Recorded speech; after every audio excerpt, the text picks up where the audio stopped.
ಆರಂಭದಿಂದಲೂ ಗೊಂದಲದ ಗೂಡಾಗಿದ್ದಂತಹ ಈ ಕರ್ನಾಟಕ ಬಂದ್ಗೆ ರಾಜ್ಯಾದ್ಯಂತ ನೀರಸ ಪ್ರತಿಕ್ರಿಯೆ ವ್ಯಕ್ತವಾಗಿದೆ. ಒಂದು ರೀತಿಯಲ್ಲಿ ಬಂದ್ ವಿಫಲವಾಗಿದೆ ಅಂತ ಹೇಳಿದ್ರು ಕೂಡ ತಪ್ಪಾಗಲ್ಲ. ನಾಡು ನುಡಿ ನೆಲ ಜಲ ವಿಚಾರಕ್ಕೆ ವಾಟಾಳ್ ನಾಗರಾಜ್ ನೇತೃತ್ವದಲ್ಲಿ ಕರೆ ನೀಡಿದ್ದ ಕರ್ನಾಟಕ ಬಂದ್ ವಿಫಲವಾಗಿದೆ. ಕರ್ನಾಟಕ ಬಂದ್ ಕೇವಲ ಪ್ರತಿಭಟನೆಗಷ್ಟೇ ಸೀಮಿತವಾಗಿದೆ. ಬೆಂಗಳೂರಿನಲ್ಲಿ ಜನಜೀವನ ಎಂದಿನಂತೆ ಇತ್ತು. ವಾಹನ ಸಂಚಾರ ಯಥಾಸ್ಥಿತಿ ಇತ್ತು. ಆಟೋ ಬಸ್ ಕ್ಯಾಬ್ಗಳು ಎಂದಿನಂತೆ ರಸ್ತೆಗೆ ಇಳಿದಿದ್ವು. ಅಂಗಡಿ ಹೋಟೆಲ್ ಮಾಲ್ ವೀಕೆಂಡ್ ಶಾಪಿಂಗ್ ಮಾಮೂಲಿಯಾಗಿತ್ತು. ಶಾಲಾ ಕಾಲೇಜು ಓಪನ್ ಇದ್ವು. ವಾರ್ಷಿಕ ಪರೀಕ್ಷೆಗಳು ನಿಗದಿಯಂತೆ ನಡೆದವು. ಥಿಯೇಟರ್ಗಳು ಮಾರ್ನಿಂಗ್ ಶೋ ಮಾತ್ರ ಬಂದ್ ಮಾಡಿದ್ವು. ಟೌನ್ ಹಾಲ್ ಫ್ರೀಡಂ ಪಾರ್ಕ್ನಲ್ಲಿ ಕನ್ನಡ ಪರ ಸಂಘಟನೆಗಳು ಪ್ರತಿಭಟನೆಯನ್ನು ನಡೆಸಿದ್ವು. ಫ್ರೀಡಂ ಪಾರ್ಕ್ವರೆಗೆ ಮೆರವಣಿಗೆಗೆ ಸಜ್ಜಾಗಿದ್ದ ಹೋರಾಟಗಾರರಿಗೆ ಪೊಲೀಸರು ತಡೆ ಒಡ್ಡಿದ್ರು. ಈ ಟೈಮಲ್ಲಿ ಕೋಲಾಹಲ ಹಂಗಾಮ ನಡೀತು. ಆದರೂ ಬಿಡದ ಪೊಲೀಸರು ಪ್ರತಿಭಟನಾಕಾರರನ್ನು ವಶಕ್ಕೆ ಪಡೆದಿದ್ದಾರೆ. ಬಂದ್ ಫೇಲ್ ಮಾಡಿದವರ ವಿರುದ್ಧ ಹೋರಾಟಗಾರರು ಆಕ್ರೋಶ ಹೊರಹಾಕಿದ್ರು. ಪೊಲೀಸ್ ಬಸ್ನಿಂದ ಕೆಳಕ್ಕೆ ಇಳಿಯಲ್ಲ ಅಂತ ವಾಟಾಳ್ ನಾಗರಾಜ್ ಒಂದಷ್ಟು ಹೊತ್ತು ಪಟ್ಟು ಹಿಡಿದು ಕೂತಿದ್ರು. ಇನ್ನೂ ಬಂದ್ ಅಗತ್ಯ ಇರಲಿಲ್ಲ ಅಂತ ಸಾರ್ವಜನಿಕರು ಅಭಿಪ್ರಾಯ ವ್ಯಕ್ತಪಡಿಸಿದ್ರು. ಹಾಗೆಯೇ ಬಂದ್ ವೇಳೆ ಕಂಡು ಬಂದದ್ದು ಏನೇನು ದೃಶ್ಯಾವಳಿಗಳು ಅಂತಕ್ಕಂಥದ್ದನ್ನ ಕೆಲವೊಂದಷ್ಟನ್ನ ನಾವೀಗ ನೋಡ್ತಾ ಹೋಗೋಣ. ಓಕೆ, ಮೊದಲಿಗೆ ಮೆಜೆಸ್ಟಿಕ್ ಬಸ್ ನಿಲ್ದಾಣದ ಬಳಿಯ ದೃಶ್ಯವನ್ನ ತಾವು ನೋಡ್ತಾ ಇದ್ದೀರಾ. ಬಸ್ಸನ್ನು ತಡೆದು ಕಪ್ಪು ಬರಹವನ್ನ ಮಾಡಿರ್ತಕ್ಕಂಥದ್ದನ್ನು ಗಮನಿಸ್ತಾ ಇದ್ದೀರಾ. ಇದು ಆರಂಭದಲ್ಲಿ ಪ್ರಯತ್ನಗಳಾಯಿತು, ಬಟ್ ಆಮೇಲೆ ಅದನ್ನ ಪೊಲೀಸರು ಕಂಟ್ರೋಲ್ ಮಾಡಿಬಿಟ್ರು. ಅದಕ್ಕೆ ಅವಕಾಶ ಕೊಡಲಿಲ್ಲ ಜಾಸ್ತಿ.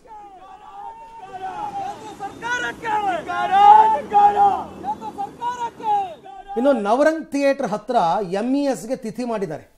ಅಂದರೆ ಒಂದು ರೀತಿಯಲ್ಲಿ ಅಣಕು ಪ್ರದರ್ಶನ ಅಂತಾರಲ್ಲ, ಆ ರೀತಿ ಇವರ ಆಗ್ರಹ ಇದ್ದಿದ್ದೇನೆ MES ನಿಷೇಧ ಮಾಡಬೇಕು ಅಂತ MESಗೆ ತಿಥಿಯನ್ನು ಮಾಡಿದ್ದಾರೆ.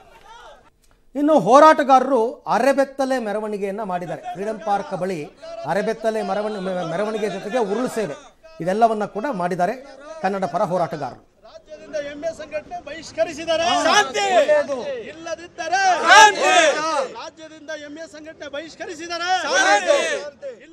ಇನ್ನು ವಾಟಾಳ್ ನಾಗರಾಜು ಸಾರಾ ಗೋವಿಂದು ಸೇರಿದಂತೆ ಕನ್ನಡ ಪರ ಹೋರಾಟಗಾರರನ್ನ ವಶಕ್ಕೆ ಪಡೆದು ಅವ್ರನ್ನ ಅಲ್ಲಿಂದ ಕರ್ಕೊಂಡು ಹೋಗ್ತಾ ಇರೋದು. ಇವ್ರದ್ದೇನೇನೋ ಪ್ಲಾನ್ ಇತ್ತು, ರ್ಯಾಲಿ ಮಾಡಬೇಕು, ಫ್ರೀಡಂ ಪಾರ್ಕ್ ತನಕ ನಡ್ಕೊಂಡು ಹೋಗಬೇಕು ಅಂತ. ಯಾವುದಕ್ಕೂ ಪೊಲೀಸರು ಅವಕಾಶ ಕೊಡದೇನೆ ಎಲ್ಲರನ್ನೂ ವಶಕ್ಕೆ ಪಡೆದಿರ್ತಕ್ಕಂಥ ದೃಶ್ಯವನ್ನು ತಾವು ನೋಡ್ತಾ ಇದ್ದೀವಿ.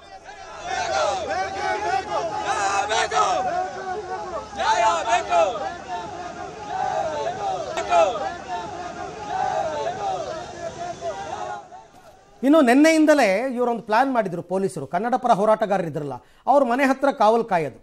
ಇವತ್ತು ಕೂಡ ಹಾಗೇನೆ ಮನೆ ಬಳಿ ಪೊಲೀಸರು ಅವ್ರನ್ನ ಮನೆಯಿಂದ ಹೊರಕ್ಕೆ ಬರೋದು ಬಿಡೋದು ಬೇಡ ಅಂತ.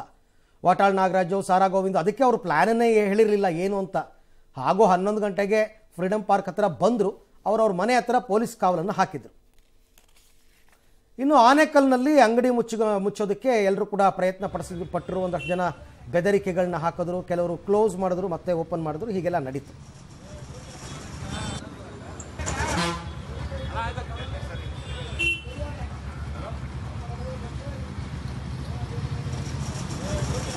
ಇಷ್ಟೆಲ್ಲ ಆಯ್ತು. ಅದೇ ಇದೊಂದು ಬಸ್ಸು ನೀವು ನೋಡ್ತಾ ಇರತಕ್ಕಂಥದ್ದು ಎಲ್ಲ ಖಾಲಿ ವಾಹನಗಳಿದ್ವು ರೋಡ್ ಮೇಲೆ, ಜನರಿರಲಿಲ್ಲ. ಸಾರ್ವಜನಿಕ ಸಾರಿಗೆ ಸೇವೆಯನ್ನು ಯಾರೂ ಬಳಸ್ಕೊಳ್ಳಿಲ್ಲ. ಯಾಕೆಂದರೆ ಜನ ಇವತ್ತು 4th ಸ್ಯಾಟರ್ಡೆ, ಅದರ ಜೊತೆಗೆ ಕೆಲವೆಲ್ಲ ಕಚೇರಿಗಳಿಗೆಲ್ಲ ರಜೆ ಇತ್ತು. ಹಾಗಾಗಿ ಜನ ಓಡಾಡಿಲ್ಲ. ಯಾರು ಸ್ವಂತ ನಮಗೋಸ್ಕರ ನಾವು ಮಾಡ್ಕೊಳ್ತಾ ಇಲ್ಲ.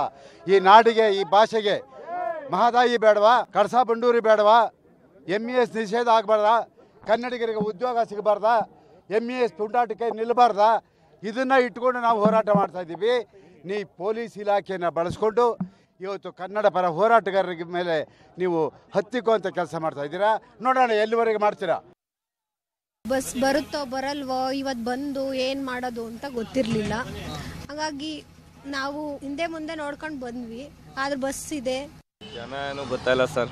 ಬಾಡಿಗೆಗಳು ಇಲ್ಲ, ಸ್ಟ್ರೈಕ್ ಮಾಡ್ತಾ ಇದ್ದಾರೆ. ಪರವಾಗಿಲ್ಲ, ಮಾಡಲಿ, ಒಳ್ಳೇದೇ ಮಾಡೋದಕ್ಕೆ. ಅವ್ರು ಯಾರೋ ಪುಂಡರು ಮಾಡಿದ್ರು ಅಂತ ನಾವು ಮಾಡೋಕ್ಕಾಗುತ್ತಾ? ಕನ್ನಡದವ್ರೆ ನಾವೆಲ್ಲ. ಬಾಡಿಗೆನೂ ಬೀಳ್ತಾ ಇಲ್ಲ, ಏನೂ ಬೀಳ್ತಾ ಇಲ್ಲ. ಇವಾಗ ಸಂಪಾದನೆ ಇಲ್ಲ, ಏನು ಮಾಡೋಕ್ಕಾಗಲ್ಲ. ಅದಷ್ಟು ಆಗೋದು ಇಲ್ಲ, ಮನೆಗೆ ಹೋಗೋದಷ್ಟೇ. ಇನ್ನು ಬೆಂಗಳೂರು ಮಾತ್ರವಲ್ಲ, ಜಿಲ್ಲಾ ಕೇಂದ್ರಗಳಲ್ಲೂ ಕೂಡ ಕರ್ನಾಟಕ ಬಂದ್ ಯಶ ಕಾಣಲಿಲ್ಲ. ಕನ್ನಡ ಪರ ಸಂಘಟನೆಗಳ ಬಂದ್ ಕರೆ ಪ್ರತಿಭಟನೆಗಷ್ಟೇ ಸೀಮಿತವಾಯಿತು. ಎಲ್ಲೆಡೆ ವಾಹನ ಸಂಚಾರ ಸಹಜ ಸ್ಥಿತಿಯಲ್ಲಿತ್ತು. ಮಾರುಕಟ್ಟೆ, ಅಂಗಡಿ, ಹೋಟೆಲ್ ಓಪನ್ ಆಗಿದ್ವು. ವ್ಯಾಪಾರ ವಹಿವಾಟು ಎಂದಿನಂತೆ ಇತ್ತು. ಬಂದ್ಗೆ ಹೆದರಿದ ಮಹಾರಾಷ್ಟ್ರ ಬಸ್ಗಳು ಬೆಳಗಾವಿಗೆ ಎಂಟ್ರಿ ಕೊಡಲಿಲ್ಲ. ಕರ್ನಾಟಕದ ಗಡಿವರೆಗೂ ಮಾತ್ರ ಸಂಚರಿಸಿದ್ವು. ಬೆಳಗಾವಿಯ ಚೆನ್ನಮ್ಮ ವೃತ್ತದಲ್ಲಿ ಪ್ರತಿಭಟನೆ ನಡೆಸಿದ ಪ್ರತಿಭಟನಾಕಾರರನ್ನ ಪೊಲೀಸರು ವಶಕ್ಕೆ ಪಡೆದ್ರು. ದಾವಣಗೆರೆಯಲ್ಲಿ ಟೈರ್ಗೆ ಬೆಂಕಿ ಹಚ್ಚಿದ್ರು. ಬಳ್ಳಾರಿಯಲ್ಲಿ ಬ್ಯಾನರ್ಗೆ ಬೆಂಕಿ ಹಚ್ಚಲಾಯಿತು. ಧಾರವಾಡದಲ್ಲಿ ಎಮ್ಮೆಗೆ ಎಂಎಸ್ ಅಂತ ಕಣ್ಣಿನ ಪಟ್ಟಿ ಹಾಕಿದ್ರು. ಹುಬ್ಬಳ್ಳಿಯಲ್ಲಿ ಬಂದ್ ಪರ ಮತ್ತು ವಿರುದ್ಧ ಪ್ರತಿಭಟನೆಗಳು ನಡೆದವು. ಆಟೋ ಚಾಲಕ ಸಂಘದವರು ಗುಲಾಬಿ ನೀಡಿ ಬಂದ್ ಇಲ್ಲ ಅಂತ ಘೋಷಣೆ ಕೂಗಿದ್ರು. ಮೈಸೂರು ನಿಲ್ದಾಣದಲ್ಲಿ ಬಸ್ ತಡೆಯಲು ನೋಡಿದವರನ್ನ ಪೊಲೀಸರು ವಶಕ್ಕೆ ಪಡೆದರು. ಮಂಡ್ಯದಲ್ಲಿ ಬಂದ್ಗೆ ಮಿಶ್ರ ಪ್ರತಿಕ್ರಿಯೆ ವ್ಯಕ್ತವಾಯಿತು. ಚಾಮರಾಜನಗರದಲ್ಲಿ ಟೊಮೆಟೊ ಒಡೆದು ಪ್ರತಿಭಟಿಸಿದ್ರು. ಒಟ್ಟಾರೆ ಕರ್ನಾಟಕ ಬಂದ್ ಜನಜೀವನದ ಮೇಲೆ ಯಾವುದೇ ಪರಿಣಾಮ ಬೀರಲಿಲ್ಲ.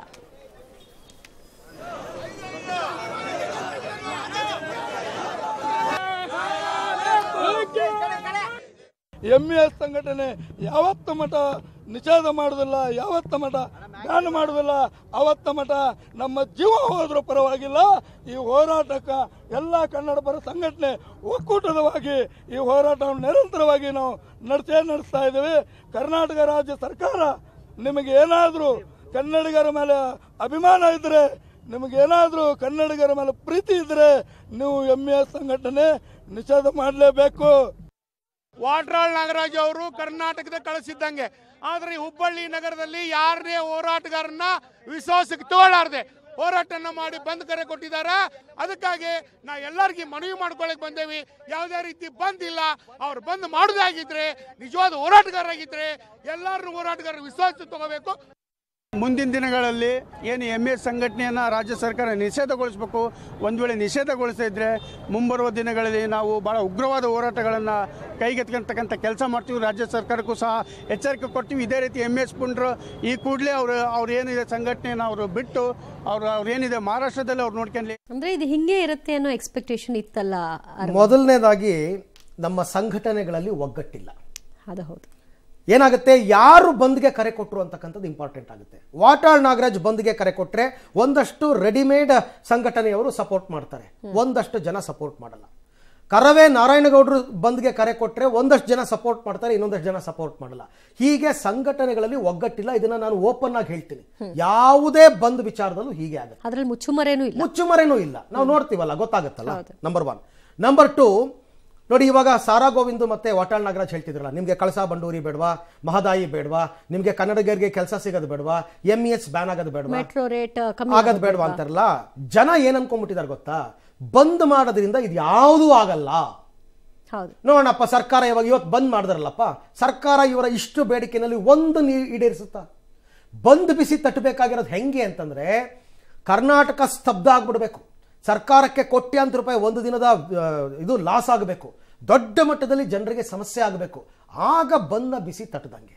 ಈ ತರ ನೀವು ವರ್ಷಕ್ಕೆ 1000 ಬಂದ್ ಮಾಡಿದ್ರು ಏನು ಪ್ರಯೋಜನ ಇಲ್ಲ. ಜನ ಹೀಗೆ ಇರ್ತಾರೆ, ಅವ್ರ ಪಾಡ್ಗೆ ಅವ್ರು ಇರ್ತಾರೆ. ಇವರು ನಾವು ಪ್ರತಿಭಟನೆ ಮಾಡ್ತೀವಿ. ಇವತ್ತಿನದು ನನ್ನ ಪ್ರಕಾರ ಇವತ್ತಿನದ್ದು ಕರ್ನಾಟಕ ಬಂದೇ ಅಲ್ಲ. ಒಂದು ವಿಷಯಕ್ಕೆ ಶುರುವಾಗಿ 10 ವಿಷಯಗಳನ್ನ ತಗೋತಾರೆ. ಹಾಗಾಗಿ ಹಿಂಗಾಗ್ತಾ ಇದೆ. ಇವತ್ತಿನದ್ದು ಕೇವಲ ಪ್ರತಿಭಟನೆ. ಕನ್ನಡ ಪರ ಸಂಘಟನೆಯವರು ಪ್ರಾಮಾಣಿಕವಾಗಿ ಪ್ರತಿಭಟನೆ ಮಾಡಿದ್ದಾರೆ. ಇನ್ನು ರಾಜ್ಯದಲ್ಲಿ ಹನಿ ಟ್ರ್ಯಾಪ್ ಹಂಗಾಮ ತೀವ್ರವಾಗ್ತಾ ಇದೆ. ಗರ್ಜಿಸುವ ಹುಲಿಗೆ ಸಿಡಿ ತೋರಿಸುವ ಕೆಲಸ ಆಗ್ತಾ ಇದೆ ಅಂತ ಸಚಿವ ಸತೀಶ್ ಜಾರಕಿಹೊಳಿ ಅವರು ಹೇಳಿದರು. ನಿನ್ನೆಯ ಡಿಕೆಶಿಯ ಹಲವು ವ್ಯಂಗ್ಯಕ್ಕೆ ಅಷ್ಟೇ ವ್ಯಂಗ್ಯವಾಗಿ ಜಾರಕಿಹೊಳಿ ಅವರು ತಿರುಗೇಟ್ ಕೊಟ್ಟಿದ್ದಾರೆ. ಇನ್ನು ಹನಿ ಟ್ರ್ಯಾಪ್ ಆರೋಪ ಇದು ಮೊದಲು ಅಲ್ಲ, ಕೊನೆನೂ ಅಲ್ಲ, ಮುಂದೇನೂ ಬರಬಹುದು. ನನಗೇನು ಹಿನ್ನಡೆ ಆಗಲ್ಲ, ನಾನೇನು ಕಳ್ತನ ಮಾಡಿಲ್ಲ, 2-3 ದಿವಸದಲ್ಲಿ ದೂರು ಕೊಡ್ತೀನಿ ಅಂತ ಸಚಿವ ರಾಜಣ್ಣ ಹೇಳಿದ್ದಾರೆ. ರಾಜಣ್ಣ ಪುತ್ರ MLC ರಾಜೇಂದ್ರ ಸಿಎಂ ಭೇಟಿ ಮಾಡಿ ಘಟನೆಯ ಬಗ್ಗೆ ವಿವರವನ್ನು ಕೊಟ್ಟಿದ್ದಾರೆ. ಡಿಜಿಗೆ ದೂರು ಕೊಡೋದಕ್ಕೆ ಸಿಎಂ ಸೂಚಿಸಿದ್ದಾರೆ. ವಕೀಲರ ಜೊತೆ ಸಮಾಲೋಚನೆ ನಡೆಸಿ 1-2 ದಿವಸದಲ್ಲಿ ದೂರು ಕೊಡ್ತೀನಿ ಅಂತ ಹೇಳಿದ್ದಾರೆ. ಹನಿ ಟ್ರ್ಯಾಪ್ ಹಿಂದೆ ತುಂಬಾ ದೊಡ್ಡ ವ್ಯಕ್ತಿಗಳಿದ್ದಾರೆ ಅಂತ ರಾಜೇಂದ್ರ ಅವರು ಪುನರುಚ್ಚರಿಸಿದ್ದಾರೆ. ರಾಜಣ್ಣ ಅಗ್ರೆಸಿವ್ ಧೋರಣೆ ಕಡಿಮೆ ಆಗಲ್ಲ ಅಂತ ಸಚಿವ ಮಹದೇವಪ್ಪ ಹೇಳಿದ್ದಾರೆ. ನಾನು ಎಲ್ರಿಗೂ ಹಲೆ ಅಂತೀನಿ ಅಂತ DCM ಟಾಂಗ್ ಕೊಟ್ಟಿದ್ದಾರೆ. ಇನ್ನು ಹನಿ ಟ್ರ್ಯಾಪ್ ಬೆಳವಣಿಗೆಗಳ ಬಗ್ಗೆ KC ವೇಣುಗೋಪಾಲ್ ಬೇಸರ ವ್ಯಕ್ತಪಡಿಸಿದ್ದಾರೆ ಎನ್ನಲಾಗಿದೆ. ಹನಿ ಟ್ರ್ಯಾಪ್ ಬಗ್ಗೆ ಸದನದಲ್ಲಿ ಚರ್ಚೆ ಮಾಡಬಾರದಾಗಿತ್ತು ಅಂತ ಮಾಜಿ ಸಿಎಂ ವೀರಪ್ಪ ಮೊಯ್ಲಿ ಅಸಮಾಧಾನ ವ್ಯಕ್ತಪಡಿಸಿದರು. ಕಾಂಗ್ರೆಸ್ ಒಳಗಿನ ಕದನಕ್ಕೆ ಬಿಜೆಪಿ ತುಪ್ಪ ಸುರಿಯೋದಕ್ಕೆ ನೋಡಿದೆ. ಪರಿಶಿಷ್ಟಲ್ಲಿ ಯಾರು ಬಂದರೂ ಯಾವ ಗರ್ಜಿಸ್ತಾವ ಅದಕ್ಕೆಲ್ಲ ಸಿಡಿ ತೋರಿಸುವಂಥ ಕೆಲಸ ಆಗ್ತದೆ. ಕಂಪ್ಲೇಂಟ್ ಕೊಡಬೇಕಲ್ಲ, ಕೊಟ್ಟ ಮ್ಯಾಗ ಮುಂದಿನ ದಾರಿ ಅದು ನೋಡ್ಬೇಕಾರೆ ಅವರು ಇಲ್ಲಪ್ಪ, ಅವರು ಎಕ್ಸ್ಪೀರಿಯನ್ಸು ಅವನ ಬದ್ಧತೆ ಮೇಲೆ ಅದು ಒಂದ್ಸಲ ಆದಾಗ ಅಟ್ರಾಕ್ಟ್ ಆಗುತ್ತೆ, 2 ಸಲ ಆಗತ್ತೆ ಅನ್ನೋದು ಅವನ ಕೆಪಾಸಿಟಿ ಮ್ಯಾಗ. ಇದು ಮೊದಲಲ್ಲ, ಕಳೆದು ಅಲ್ಲ, ಹಿಂದೆನೂ ಬಂದಿದ್ದಾವೆ, ಮುಂದೆನೂ ಬರ್ಬೋದು. ಮಾತಾಡಿ ದಿವಸ ಮಾತಾಡ್ತೀನಿ. ಆಗಿದೆ ಅಂತ ಇಲ್ಲ. ಹನಿ ಟ್ರ್ಯಾಪ್ ಪ್ರಯತ್ನ ಕಂಪ್ಲೇಂಟ್ ಸರ್ಕಾರಕ್ಕೆ ಹೋಗಿಸ್ಕೊಡ್ಬೇಕಲ್ಲ, ಈ ತರ ಇದೆಯಪ್ಪ, ಇದು ಮಾಡಬೇಕು. ಹಿನ್ನಡೆ ಯಾವುದೇನಾಗ್ತದೆ, ಯಾಕಾಗ್ತದೆ ಏನ್ ಕಳ್ತನ ಮಾಡಿದ್ದೀನ ಅಥವಾ ನಾನೇನು ಅನಿಟ್ರಾಪ್ ಇದ್ದಾರೆ ಎಲ್ಲರೂ ಫ್ಯಾಕ್ಟ್ರಿ ಅಲ್ಲೇ ಇರ್ಬೋದು ನಮ್ಮದಿಲ್ಲ. ಬಹಳ ದೊಡ್ಡ ದೊಡ್ಡ ವ್ಯಕ್ತಿಗಳು ಇದರಿಂದ ಇದ್ದಾರೆ. ಈ ವಿಚಾರದಲ್ಲಿ ಹಿನ್ನೆಲೆಯನ್ನ ನಾನು ಮುಖ್ಯಮಂತ್ರಿಗಳಿಗೆ ಗಮನಕ್ಕೆ ತಂದಿದ್ದೀನಿ. ಡಿಜಿಗೆ ಕಂಪ್ಲೇಂಟ್ ಕೊಡುವಂತ ಮಾತನ್ನ ಈಗ ಮುಖ್ಯಮಂತ್ರಿಗಳು ಹೇಳಿದ್ದಾರೆ. ನಾನು ಒಬ್ಬ ಸೀನಿಯರ್ ಅಡ್ವೊಕೇಟ್ನ ನಾನು ಮಾತಾಡಿ ಸೋಮವಾರ ಇಲ್ಲ ಮಂಗಳವಾರದಷ್ಟರಲ್ಲಿ ನಾನು ಮತ್ತೆ ಮುಖ್ಯಮಂತ್ರಿಗಳ ಹತ್ರ ಮಾತಾಡಿ ಡಿಜಿ ಅವರಿಗೆ ಕಂಪ್ಲೇಂಟ್ ಕೊಡ್ತೀನಿ. ರಾಜಣ್ಣ ಅಗ್ರೆಸಿವ್ನೆಸ್ನ ಕಡಿಮೆ ಮಾಡ್ಕೊಳ್ಳಲ್ಲ. Is an aggressive man. ಅಲೋ ಅಂದರೆ ಆ ಕಡೆಯಿಂದನೂ ಅಲೋ ಅಂತಾರೆ ಅಂತ. ಅದು ಯಾವ್ದು ಉದ್ದೇಶದಿಂದ ಇದ್ರೆ ಅವ್ರಿಗೆ ಕೇಳಬೇಕು. ನಮಸ್ಕಾರಕ್ಕೆ ಪ್ರತಿ ನಮಸ್ಕಾರ ಹೇಳೋದು, ಮಾತಿಗೆ ಪ್ರತಿ ಮಾತು ಹೇಳೋದು ಸಾಮಾನ್ಯ ಜನಜೀವನದಲ್ಲಿ ನಡೆಯಬೇಕಾದಂಥ ನಡವಳಿಕೆಗಳು. ಇವತ್ತು ಏನಾದರೂ ಹನಿ ಟ್ರ್ಯಾಪ್ ಮತ್ತೊಂದು ಇವತ್ತು ರಾಜಣ್ಣವ್ರಿಗೆ ಕಷ್ಟ ಬಂದಿದೆ ಅಂತ ಹೇಳಿದ್ರೆ ಬಿಕಾಸ್ ಆಫ್ ಸಿದ್ದರಾಮಯ್ಯ. ಯಾಕಂದ್ರೆ ಎಲ್ಲ ಸಂದರ್ಭದಲ್ಲೂ ಸಿದ್ದರಾಮಯ್ಯನವ್ರು ರಕ್ಷಣೆ ಮಾಡ್ತಿದ್ರು. One of the biggest sex scandal in the Congress government ಇದು ಸಿದ್ದರಾಮಯ್ಯನವರೇ ಮಾಡಿಸಿದಾರ. ಸಿದ್ದರಾಮಯ್ಯನವರು ಹೇಳದೇ ಇದ್ರೆ ಸ್ಪೀಕರ್ ಪರ್ಮಿಷನ್ ಕೊಡ್ತಾ ಇರಲಿಲ್ಲ ಇದು ಮಾತಾಡಕ್ಕೆ. ಒಬ್ಬ ಕ್ಯಾಬಿನೆಟ್ ಸಚಿವರು ಮಾತಾಡುವಂಥದ್ದು ಕ್ಯಾಬಿನೆಟ್ ಅಲ್ಲಿ ಮಾತಾಡ್ತಾರೆ, ಇಲ್ಲ ಮುಖ್ಯಮಂತ್ರಿಗಳ ಪರ್ಸನಲ್ ಆಗಿ ಮಾತಾಡ್ತಾರೆ, ತನಿಖೆಗೆ ಆದೇಶ ಮಾಡ್ತಾರೆ. ಇದು ಯಾಕೆ ಇದು ಮುನ್ನೆಲೆಗೆ ಬಂತು? ಇದು ಅಧಿಕಾರ ಉಳಿಸ್ಕೊಳ್ಳಕ್ಕೆ ಸಿದ್ದರಾಮಯ್ಯ ಒಬ್ಬ ಹಿರಿಯ ಸಚಿವ ಇನ್ನೊಬ್ಬ ಹಿರಿಯ ಸಚಿವನ ಮೇಲೆ ಅವನ ರಾಜಕೀಯ ಬದುಕನ್ನು ಮುಗಿಸೋದಕ್ಕೇನೆ ಹನಿ ಟ್ರ್ಯಾಪ್ ಮಾಡಿಸಿದ್ದಾರೆ ಅಂತಕ್ಕಂಥದ್ದು ಬಹಳ ಗಂಭೀರವಾಗಿ ತೆಗೆದುಕೊಳ್ಬೇಕಾಗಿರೋ ಸಂಗತಿ. ಟೆಕ್ನಿಕಲಿ ಅವ್ರು ಹೇಳೋ ಮಾತು ಸರಿ, ಯಾರು ದೂರು ಕೊಟ್ಟಿಲ್ಲ ಅಂತ, ಆದ್ರೆ ವಿಧಾನಸಭೆಯಲ್ಲಿ ಆಪಾದನೆ ಮಾಡೋದು, ಸದನದಲ್ಲಿ ಆಪಾದನೆ. ಇವರೀಗ ಫಸ್ಟ್ ಕಂಪ್ಲೇಂಟ್ ಕೊಡ್ಲಿ, ಕಂಪ್ಲೇಂಟ್ ಕೊಟ್ಟ ಮೇಲೆ ಇದು ತಾರ್ಕಿಕ ಅಂತ್ಯ ಕಾಣಬೇಕು ಅಂತ ಬಯಸ್ತಾ ಇದ್ದಾರಾ ಅಥವಾ ಒಬ್ಬರನ್ನ ಹರಾಜ್ ಹಾಕ್ಬೇಕಿತ್ತು ಆ ಕೆಲಸ ಮಾಡಿದಾರ ಅನ್ನೋದು ಗೊತ್ತಾಗುತ್ತೆ. ನನಗೇನೋ ನಂಬಿಕೆ ಇಲ್ಲ ದಿವ್ಯಾ, ಇದು ತಾರ್ಕಿಕ ಅಂತ್ಯಕ್ಕೆ ಹೋಗುತ್ತೆ ಅಂತ ನನಗೇನು ಅನ್ಸಲ್ಲ. ಯಾಕೆಂದ್ರೆ ಮೊದಲನೇದಾಗಿ ಕೆಲವರೆಲ್ಲ ಮಾತನಾಡ್ತಿರೋ ಪ್ರಕಾರ ಇದು ಕಾಂಗ್ರೆಸ್ ಒಳಗೆ ನಡೆದಿದೆ ಅಂತಕ್ಕಂಥದ್ದು. ಕಾಂಗ್ರೆಸ್ ರಾಜ್ಯದಲ್ಲಿ ಆಡಳಿತ ಪಕ್ಷ, ಸೊ ಹಾಗಾಗಿ ಕಾಣದ ಕೈಗಳು, ಪ್ರಭಾವಿಗಳು ಇದನ್ನ ಹಂಗೆ ಮುಚ್ಚಾಕ್ಬಿಡ್ತಾರೆ ಅಂತ ಅನ್ಸುತ್ತೆ. ತುಂಬಾ ದೊಡ್ಡ ಮತ್ತು ಸೀರಿಯಸ್ ಅಲಿಗೇಷನ್. ಈ ಪ್ರಕರಣದ ತನಿಖೆ ಆದ್ರೆ ಹಳೆ ಕಥೆಗಳೆಲ್ಲ ಓಪನ್ ಆಗುತ್ತೆ, ಆಗಬೇಕು. ಬಟ್ ಮಾಡಲ್ಲ, ಮಾಡ್ತಾರ ಅಂತಕ್ಕಂಥದ್ದನ್ನ ರಾಜ್ಯದ ಜನ ಕಾದ್ ನೋಡಬೇಕು. ಇಲ್ಲ ಅಂತಂದ್ರೆ ಮುಂದಿನ ಎಲೆಕ್ಷನ್ ಅಲ್ಲಿ ಸರಿಯಾದ ಪಾಠ ಕಲಿಸ್ಬೇಕಷ್ಟೇ. ಇನ್ನು ಸ್ಪೀಕರ್ ಪೀಠಕ್ಕೆ ಅಗೌರವ ತೋರಿದಂತಹ ಕಾರಣ ನೀಡಿ ನಿನ್ನೆ ಬಿಜೆಪಿಯ 18 ಶಾಸಕರನ್ನ ವಿಧಾನಸಭೆಯಿಂದ ಸಸ್ಪೆಂಡ್ ಮಾಡಲಾಗಿದೆ. ಈ ವಿಚಾರದಲ್ಲಿ ಕಾಂಗ್ರೆಸ್ ಬಿಜೆಪಿ ನಡುವೆ ಸಂಘರ್ಷ ತಾರಕಕ್ಕೇರಿದೆ. ಸರ್ಕಾರದ ಮೇಲೆ ಬಿಜೆಪಿ ನಾಯಕರು ಮುಗಿಬಿದ್ದಿದ್ದಾರೆ. ಅಲ್ಲದೆ ಹೋರಾಟ ತೀವ್ರಗೊಳಿಸೋದಕ್ಕೆ ಮುಂದಾಗಿದ್ದಾರೆ. ನಮ್ಮ ಶಾಸಕರು ಟೆರರಿಸ್ಟ್ಗಳ, ನಕ್ಸಲರ ಅಂತ ವಿಜಯೇಂದ್ರ ಕಿಡಿಕಾರಿದ್ದಾರೆ.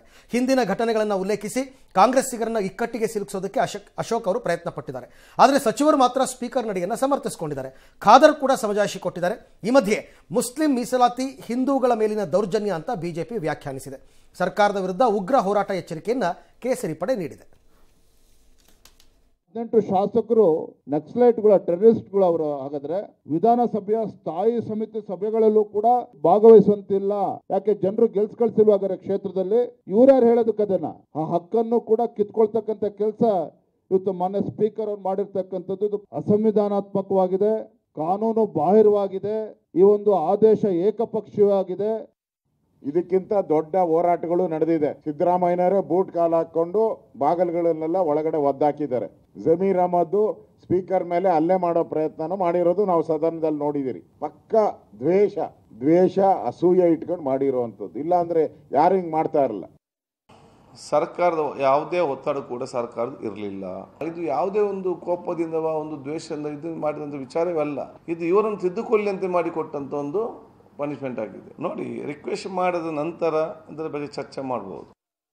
ಸರಿಯಾಗಿ ಮಾಡಿದ್ದಾರೆ. ಹೋರಾಟ ಅಂದ್ರೆ ಏನು? ಇದು ನೀವು ಹೋಗಿ ಸ್ಪೀಕರ್ ಮೇಲೆ ಕುರ್ಚಿ ಮೇಲೆ ಹೋಗಿ ಕೂತ್ರ ಬಿಡ್ತಾರಾ? ಅಲ್ಲಿ ಹೋಗಿ ಮೇಲೆ ಹೋಗಿ ನಿಂತು ಕೂತು ಬಿಡ್ತಾರಾ? ಪ್ರಜಾಪ್ರಭುತ್ವ ವ್ಯವಸ್ಥೆನಲ್ಲಿ ಒಂದು ಕಪ್ಪು ಚುಕ್ಕೆ. ಸಸ್ಪೆಂಡ್ ನಾನೇ ಸ್ಪೀಕರ್ ಆಗಿದೆ ಇನ್ನು ಮೊದಲೇ ಮಾಡ್ತಾ ಇದ್ದೆ, ಅವ್ರು ಲೇಟ್ ಆಗಿ ಮಾಡಿದ್ದಾರೆ. ಯಾವತ್ತೂ ನಾನು ಈ 40 ವರ್ಷದಲ್ಲಿ ಈ ತರ ವರ್ತನೆ ನೋಡಲಿಲ್ಲ. ಸ್ಪೀಕರ್ಗೆ ಬೇರೆ ಆಪ್ಷನ್ ಇರಲಿಲ್ಲ. ಅದೆಲ್ಲ ನೋಡಿ ಅವರು ತೀರ್ಮಾನ ಮಾಡಿದ್ದಾರೆ. ಕೇಂದ್ರ ಸರ್ಕಾರದ ವಿರುದ್ಧ ದಕ್ಷಿಣ ರಾಜ್ಯಗಳು ನಡೆಸ್ತಾ ಇರೋ ಡಿಲಿಮಿಟೇಷನ್ ಸಂಘರ್ಷ ತೀವ್ರಗೊಳ್ತಾ ಇದೆ. ಈ ಹೋರಾಟದಲ್ಲಿ ತಮಿಳುನಾಡು, ಕರ್ನಾಟಕ ಜೊತೆ ತೆಲಂಗಾಣ, ಕೇರಳ ರಾಜ್ಯಗಳು ಕೂಡ ಕೈಜೋಡಿಸಿವೆ. ಆದರೆ ಆಂಧ್ರದ ಎನ್ಡಿಎ ಸರ್ಕಾರ ಮಾತ್ರ ಇದರಿಂದ ಅಂತರವನ್ನು ಕಾಯ್ದುಕೊಂಡಿದೆ. ಇಂದಿನ ಸಭೆಗೆ ಗೈರಾಗಿದೆ. ಚೆನ್ನೈನಲ್ಲಿ ನಡೆದ ಸಭೆಯಲ್ಲಿ ರಾಜ್ಯದ ಪರವಾಗಿ DCM DK Shivakumar, Kerala CM Pinarayi Vijayan, Telangana CM Revanth Reddy ಸೇರಿದಂತೆ ಹಲವು ನಾಯಕರು ಭಾಗಿಯಾದರು. ಜನಸಂಖ್ಯೆಗೆ ಆಧಾರದ ಮೇಲೆ ಕ್ಷೇತ್ರಗಳ ಪುನರ್ವಿಂಗಡಣೆ ಆಗಬಾರದು. ಸಂಸತ್ನಲ್ಲಿ ಜನಪ್ರತಿನಿಧಿಗಳ ಸಂಖ್ಯೆ ಕಡಿಮೆಯಾದರೆ ಸಂಸತ್ನಲ್ಲಿ ನಮ್ಮ ಶಕ್ತಿ ಕಡಿಮೆಯಾಗುತ್ತೆ ಆಗತ್ತೆ ಅಂತ ಸ್ಟಾಲಿನ್ ಹೇಳಿದ್ರು. ಇನ್ನು ಈ ಸಭೆ ವಿರೋಧಿಸಿ ಬಿಜೆಪಿ ಅಧ್ಯಕ್ಷ ಅಣ್ಣಾಮಲೈ ಕಪ್ಪು ಬಟ್ಟೆಯನ್ನು ಧರಿಸಿ ಪ್ರತಿಭಟನೆ ನಡೆಸಿದ್ರು. ಆದರೆ ಇದಕ್ಕೆ ಡಿಕೆ ಕೌಂಟರ್ ನೀಡ್ತಾ ನಮ್ಮಲ್ಲಿ ಸೇವೆ ಮಾಡಿದವರು ಪ್ರತಿಭಟನೆ ಮಾಡಲಿ ಅಂತ ವ್ಯಂಗ್ಯವಾಗಿ ಹೇಳಿದ್ರು. ಈ ವಿಚಾರದಲ್ಲಿ ಆರ್ಎಸ್ಎಸ್ ಅಂತರ ಕಾಯ್ದುಕೊಳ್ಳೋಕೆ ನೋಡಿದೆ. ಇನ್ನು ಚೆನ್ನೈ ಸಭೆಯಲ್ಲಿ ಪಾಲ್ಗೊಂಡ ಡಿಕೆ ಶಿವಕುಮಾರ್ಗೆ ಮೇಕೆದಾಟು ಬಗ್ಗೆ ಯಾವಾಗ ಸ್ಟಾಲಿನ್ ಜೊತೆ ಮಾತನಾಡ್ತಿರಪ್ಪ ಅಂತ ಬಿಜೆಪಿ ಹಾಗೂ JDS ಕಾಲೆಳೆದಿದೆ. Welcome all this BJP black flags. This officer, poor man, he is from my state. He has served us. He knows our strength. Let him do his job. Let him do our job. I wish him all the best.